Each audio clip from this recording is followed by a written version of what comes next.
Bloccata in aula dall'ostruzionismo dell'opposizione, la riforma della sanità veneta rischia di paralizzare a tempo indeterminato il Consiglio regionale, di non vedere mai la luce. Non cederemo, assicura dalla maggioranza il presidente della Commissione Sanità Fabrizio Boron. Siamo pronti a dialogare, ma non a farci ricattare. Quando si presentano 650 emendamenti a scalare, un comune dentro, un comune fuori, una data di inizio di un mese prima, un mese dopo, è chiaramente un messaggio ostruzionistico e non di discussione. Oggetto della diatriba il taglio del numero delle ULS. La proposta del governatore Zaia è di ridurla a una dimensione provinciale, con le due sole eccezioni della Pedemontana e del Veneto orientale.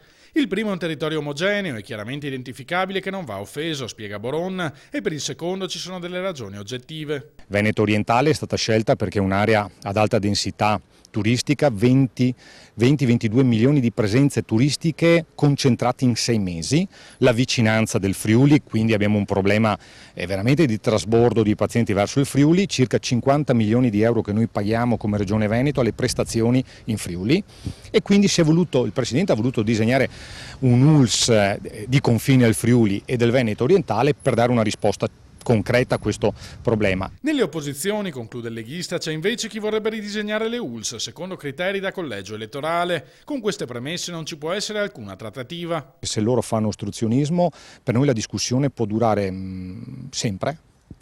E quando arriverà il momento di fine anno che cadranno i direttori, bisognerà nominare i 21 direttori con la nuova legge, qualcuno se ne assumerà la responsabilità di aver fatto spendere di più i veneti e di non dare un futuro certo alla sanità veneta. Io credo che a quel punto la gente capirà di chi è la colpa.